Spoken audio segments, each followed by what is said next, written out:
This is happiness, to be everything at once. Be unblinded, be unlearned, be unbridled and unburned.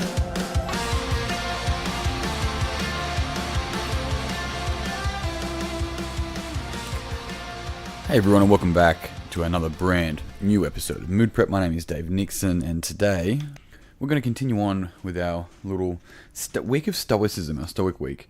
We're actually not even past January in the quotes. I'm just going through the Daily Stoic that I read before and just going over my notes and finding out which ones that I sort of really liked. And I've literally made it to January 14th. So I think I've got plenty more content that Mr. Ryan Holiday and Stephen Hanselman handed me over here anyway. So, excuse me. To get started with today, basically, for those of you who are unaware what Stoicism is, and once again, I'll put the video today in the Mood Prep online group. Otherwise, you can simply just do a quick YouTube search or Google search. You'll get plenty of references. So today is Cut the Strings That Pull Your Mind, January the 14th, as stated in this Daily Stoic by Ryan and Stephen. Understand at last that you have something in you more powerful and divine than what causes the bodily passions and pulls you like a mere puppet. What thoughts now occupy my mind? Is it not fear, suspicion, desire, or something like that? Now that's Mr. Marcus Aurelius' Meditations. Marcus is probably the most famous of the Stoics. I suppose he was probably the one well known for other acts during his time as a Roman emperor, but that's in his book Meditations, which is still, I think it's become more popular in more recent times. I don't know, I've got a copy. But it's, I know a lot of famous people have definitely put that in the top 5 list, or at least top 10 list of books to read. So he will see, I suppose, Marcus kind of just littered all the way through any sort of Stoic literature as well. So that's Marcus's. Now, Ryan pulls it apart and he goes, think of all the interests vying for a share of your wallet or for a second of your attention.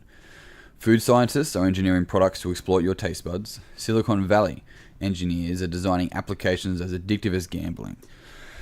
The media is manufacturing stories to provoke outrage and anger. These are just a small slice of the temptations and forces acting on us, distracting us and pulling us away from the things that truly matter. Marcus, thankfully, was not exposed to these extreme parts of our modern culture, but he knew plenty of distracting sinkholes, too. Gossip, the endless call of work, as well as fear, suspicion, and lust. Every human being is pulled by these internal and external forces that are increasingly more powerful and harder to resist.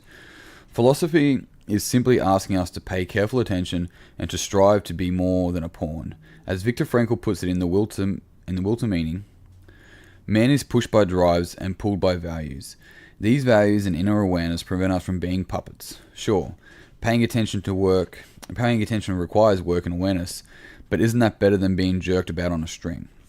Cool. So this is quite fascinating. I really do, once again, I think this is a powerful thing to meditate on each day, for the reason being is like, what am I actually giving my attention to? And this is where some people are like, I don't care. It's like, if you don't care, then why are you bringing it up, or why are you talking about it? You don't care enough to tell me that you don't care, which probably tells me you care a little bit. It's like, attention and energy is currency, and we need to see it as that, because really, currency is just energy, right? Money is literally just a form of energy. So it's really interesting when we actually give ourselves some time to breathe and figure out what actually takes our attention, what actually is taking away, and we give it, right? It doesn't just take it, we give it our attention. And what actually are we voting with our dollars, right?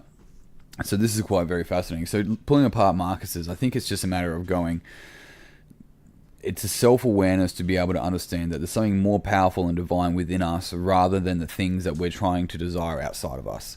And I think that's a beautiful reminder going, there are always things that we may want to achieve or want to obtain, but nothing is more important than the peacefulness inside. Now it says here, this is something that I really like, the media is manufacturing stories to provoke outrage and anger. And I think social media right now is like the easiest way to consume that, because people are no longer looking for the truth, they're looking about being the quickest and looking about being the fastest and the most compelling. They don't care about the truth, they care about the clicks. And so I think it's really important to be able to ourselves pull that apart and have the ability to mismatch information and do our own research rather than simply reading a headline. Now, a lot of you read this, hearing this, like, yeah, of course. It's like, yeah, I know, of course, but we're going to read a headline and we still have this quick reaction in ourselves, a thought, a feeling, an emotion that is basically spurring something on. And I know that actually most YouTube videos that become more viral, they actually often get Ryan Scribner, one of the guys I follow, he talked about this, that the videos of his that go viral actually get a higher ratio of dislikes to likes than the ones that don't go viral. The ones that don't go viral actually have more likes and way less dislikes per 1,000 videos.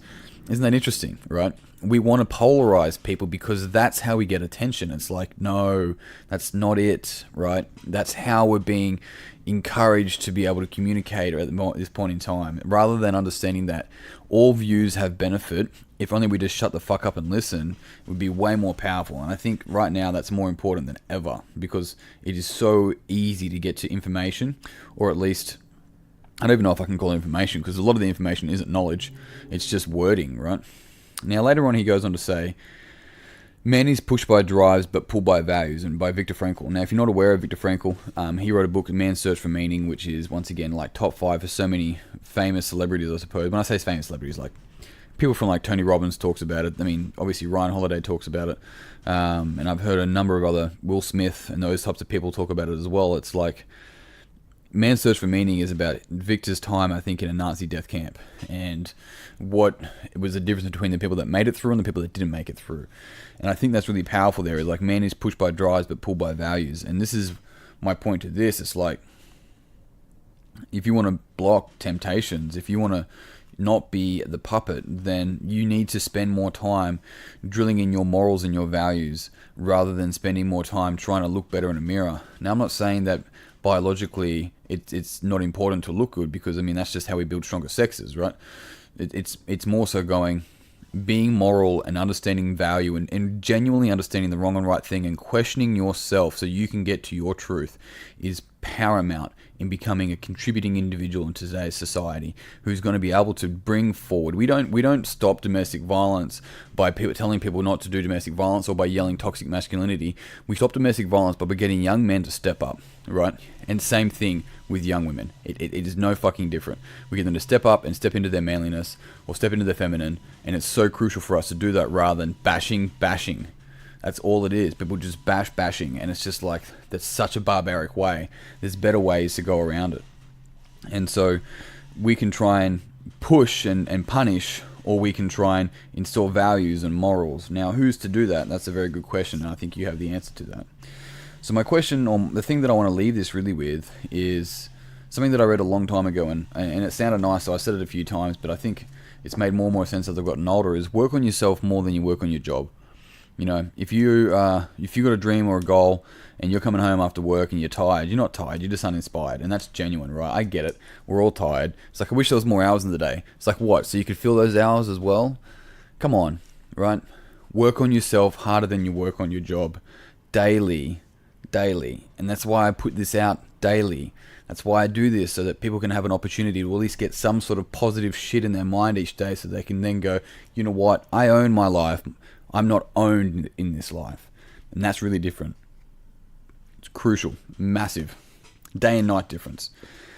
So team, how to block temptations. You go back every single day and you work on your morals. You work on your values. You pull yourself apart and you put yourself back together again, because it's no one else's job to do that but yours. And that's a true path to a true life. Team, thank you very much for listening. As always, I really appreciate it. If you found this podcast beneficial and interesting, I'd love it if you could share it with someone who you thought, or even think, would also find it beneficial and enjoy it as well. Otherwise, jump online. Mood Prep Online is my online Facebook group. That's where I put a lot of resources. Like I said, that's changing soon. I'll confirm what's going on with that shortly, but I want to make a bit more of a resource center there for people. And then otherwise, if you're the date today, what's today's 22nd, tomorrow this is when it comes out, 23rd of May. I've got my Sydney seminar on connected coaching coming up on the 9th of June. If you jump on my Instagram, you should be able to find the store, or if you jump on Facebook or davenixon.com.au, you'll be able to find the store with the dates and how to get tickets to that event. Otherwise, team, I'm done. Thank you very much for listening. As always, until tomorrow, peace and pizza, kick today in the dick, and slay the dragon. I'll see you soon. To be everything at once, be unblinded, be unlearned, be unbridled and unburned.